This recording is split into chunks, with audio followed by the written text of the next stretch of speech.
Welcome back, everyone, after the break. We're gonna jump into licensing. What is licensing? Um, and you might have heard about software licensing. This is all related. So licensing in in short is a legal framework, but you don't need to be a lawyer and you don't need to engage lawyers. But it does it is something that is law related that describes how share, how to modify, and how to use for commercial purposes. These are the three key elements any research output. So again, how the research outputs can be shared. There are different restrictions, different ways of sharing, and different licensing. How the modifications can be done to different research outputs, not just data, and how these research outputs can be used for commercial purposes. Okay, so how does licensing sit within open science? We remember we talked about the FAIR principles, and opening in science means making it available within obviously restrictions if necessary, to as many people as possible, other researchers, but perhaps also general public, since a lot of science, if not all of it or most of it, depending on where you are, is funded for taxpayers' money. But even the commercial science, there's a huge benefits of making things open. And so licensing in open science defines things like access and their use. Who and how can access research outputs? How can they be reused? Defines the collaboration, how the work can be worked on, collaborated on.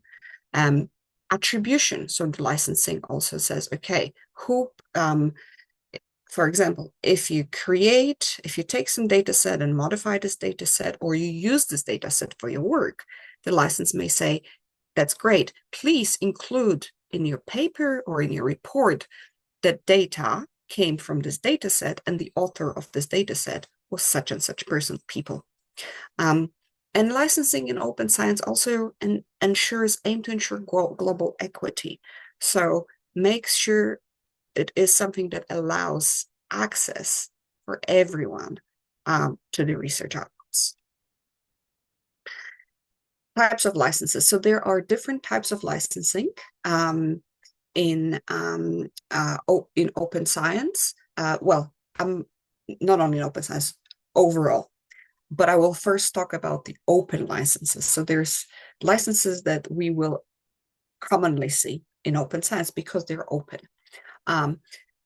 Two sort of subcategories. Creative Commons, which is a group of licenses for things like data, reports, articles, perhaps workflows. So I would say almost everything that is not software. And then a different subgroup is open licenses for software or any code you might be writing for your science. So this is the group of licenses for software. The reason why there's such a split is mostly historical. You are probably familiar, many of you, with open source and licensing for software. So this was much more well developed before sort of the open science movement initiatives and principles started solidify and get more common. And so software kind of sits, also because it's a certain type of research output, sits under those groups of software licenses. So we have the open licenses, but we also have proprietary licenses. So the licenses that say, well, you can, for example, purchase the software and proprietary licenses. And, only if you purchase the license, you can use it. Perhaps a team can use it, the license specifies it. So generally, this means that there's far less freedom. A lot of commercial products, commercial software may have proprietary license. Hybrid licenses. So there might be an example of piece of software which for commercial use. So if you use the software to generate profits, you have to pay. But if you use the software to generate for research and you make your research open and freely available, then you use the software for free. These days, you often see different online services, websites, which say, you can get access to these things for free if you are using these for your academic work. But if you're a member of a company and using it for a company to generate a profit, you need to pay a license. So this is like a hybrid licensing or dual licensing.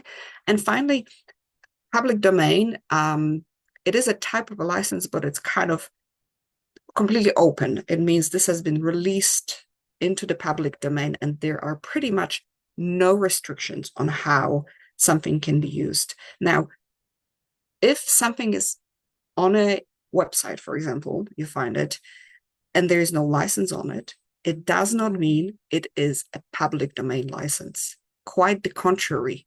If there is no license, so for example, you find a data set, but there is no information about license of this data set, this means that you can't do anything with it legally. That means there's no license, so by default, everything is closed.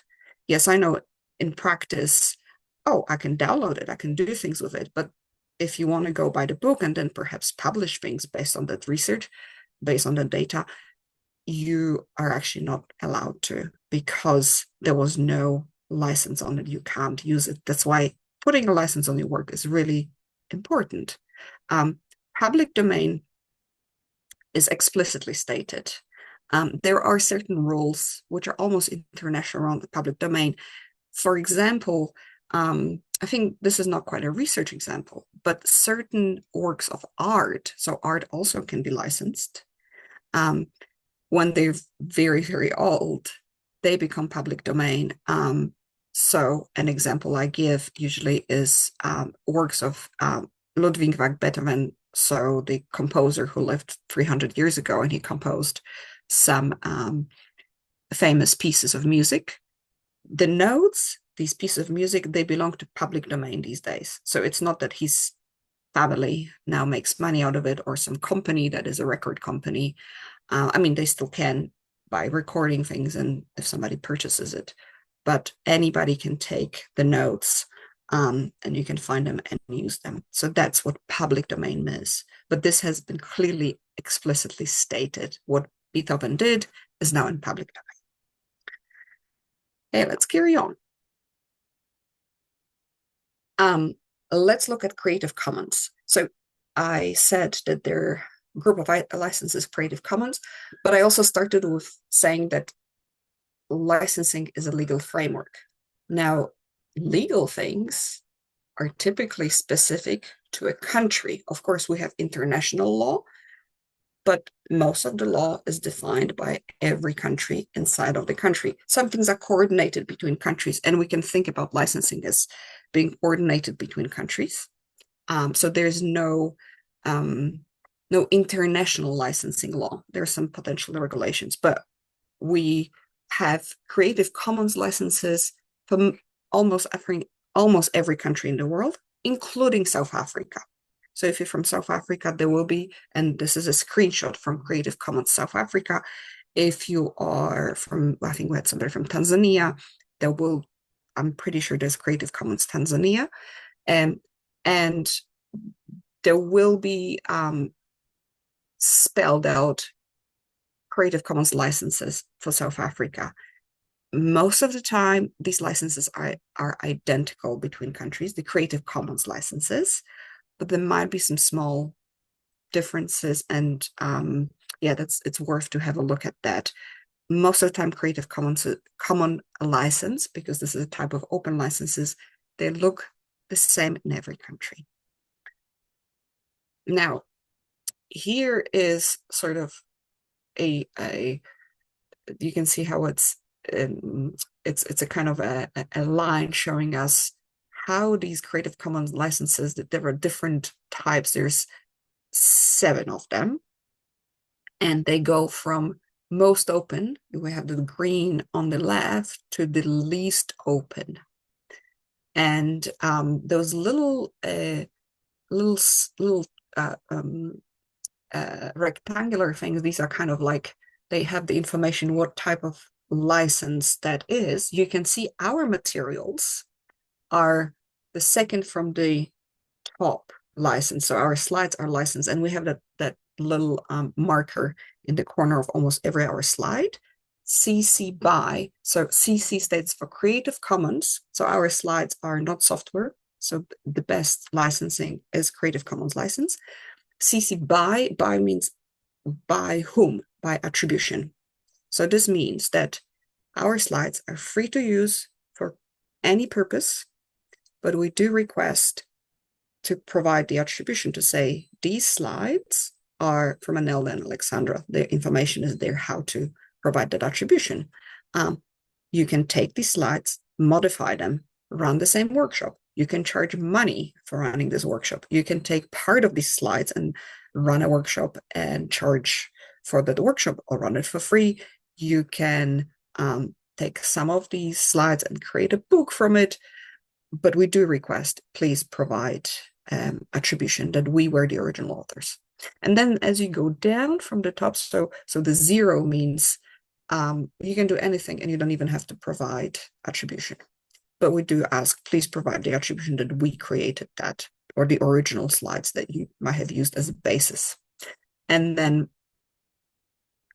there are further restrictions, more and more restrictive, down to, and then you can see there's share alike. So the work can be reused, but you have to share it under the same license. So you can, if we had share alike our slides, we could say, well, if you take these slides and you modify them, you still have to make them CC BY share alike license. So there has to be the license that you cannot make it close. So if you take some slides from us and turn it into a book, you have to make this book freely available. You cannot make it closed licensed. You can try and charge money, but yeah, you can, you have to make it available. We could add, we didn't do this, non-commercial, meaning, yes, you can take these slides, you can take part of these slides, turn them into a workbook, book, something else, a poster, and sell it. And then if we put non-commercial, you can't sell it. But in our case, fine, you can take the slides. If you find a way of turning them into something that will earn you money, you're welcome to do so. Just provide the attribution. So you can put different levels of restrictions using the Creative Commons. Now, that second group, so we talked about Creative Commons applies to data sets, reports, articles, workflows, so almost anything that is not software. Now, software licensing. In open science, licensing for software, so that's the software you might be writing, any code pretty much you might be writing for your work. Also, please put license on it. If you don't put license on it, nobody can legally reuse that software. Nobody can go, oh, there is some code here that they use to generate the results. I will take this code and work with it and build on the top of it. If you didn't give the license, you didn't put the license, that person cannot do it. As I said, no license by default means there's no permission to do anything. And yes, there's a lot of academic work out there that has no licensing because it's still something that is not very well taught or not taught at all. So this is where we're trying to fill in this gap here with this workshop. Yeah, the fact that there's, and lots of people said, I never licensed my work. And yeah, it's just not taught. The different universities, organizations don't always support it very well. It's still work in progress. So yes, you might be used to seeing, oh, there's so much code that I downloaded from someone, somebody sent it to me. Yeah, in ideal world or in good practice world, there should be license on it that says, yeah, this is open for you to use. And now software licensing in open science derives from open source licensing. So the four very common licenses are Apache, GNU, Mozilla, BSD, and there are many more. You may go, oh, wow, well, how do I if I download the text of the Apache license, like 3 or 4 pages, and I need to figure out what it means? Not exactly. You can go to choose a license. So there are some tools, choose a license.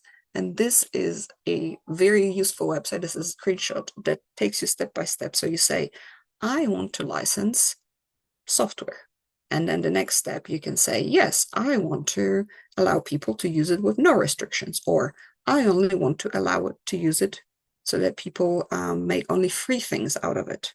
And so this website will help you choose the type of license that is the best for you. It's very well developed, very accurate. And yeah, you don't need to sort of worry here that, oh, it's going to be some legal trouble. If you're making your work quite open, and it is your work, then you are in charge of licensing. Okay, let's look a little bit again on the non-software works. So we have things like data, media, there could be reports, workflows. So we have all these Creative Commons licensing, CC, so Creative Commons, and then there are different types of restrictions. Now, the note here says is not very good, not recommended for software. Use the software licensing. Documentation, if it's software documentation, preferably used connected with the software licensing. Training materials, for example, will fall under Creative Commons. So these slides in our workbook are licensed under Creative Commons. For fonts, there's a specific license for fonts. However, yeah, so if you created a new font, you can apply a specific license to it. This perhaps is not a typical thing that a researcher would do, but we brought it in here to show you that there are different types of, there might be different types of license for different outputs. Hardware. This might be relevant for some people here. You do use hardware for in the omics research, and the producers, I suppose, I don't know, it's probably quite likely you will construct the hardware, but not impossible. That might be somewhere down the line for you. But the manufacturers of the hardware used in the lab, they may have licensing on the hardware that may define how it can be used or how it cannot be used. And then there are different mixed projects. So typically you're going to have lots of different elements, and they might be software, there might be data, training materials. So you may have to incorporate several different licenses. To reiterate, and I want to emphasize that I have mentioned this several times before, how important licensing is. It defines, it specifies how the work you produced, your research work, can be used by others, how it can be modified, and whether it can be used for commercial purposes or only free purposes. How can people build upon it?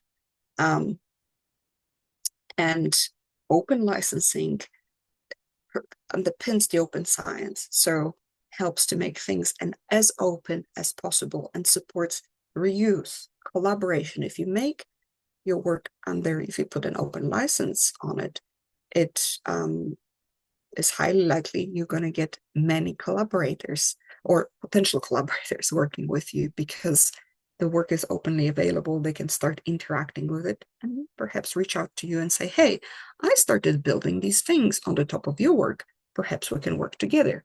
And something that I think in this case is particularly important, because I understand reuse, collaboration, great, but how about my career? Now, if you license your work, even very permissive licenses, you can require the attribution we did that with our training slides. Attribution means the credit is given to you. It is clear who created it. It's like self-promotion. It's like adding things to your CV. It's making yourself visible.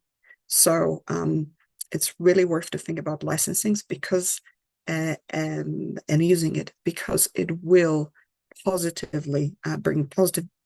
It will be beneficial for your career. So maybe it's also worth pointing out that your institution, your research group, your funder, your who else? Yeah, might have preferences for the license under which you share your outputs. So before you wildly start slapping licenses on things, it's perhaps just worthwhile to find out what is the open access policies or the open science policies at your institution, in your research group. And most often you will find there isn't any policies. There might be guidelines, there might be informally discussed ideas. So it's also your opportunity, as we were saying earlier on in this workshop, your opportunity to start to start helping to shape what training people receive, what conversations are being had about licensing in the research space as well. Alexandra, over to you.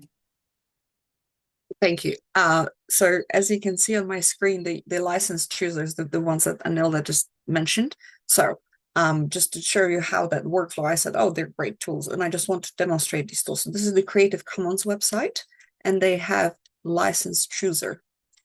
So do you know which license you need? Well, no, I need help. Next. Do you want attribution for your work? And then, yes, anyone using my work must include proper attribution. So say, yeah, this work was created by Alexandra, or no, that doesn't matter. And there are situations when that happens, but I encourage you to think, yes, I would like to, things be pointing back to me. So at the moment, it's building up. So it says attributions 40 internationals. They're chapters, country chapters, but there's also an international version of this license. Okay, next, it asks you, do you want to allow others to use your work commercially?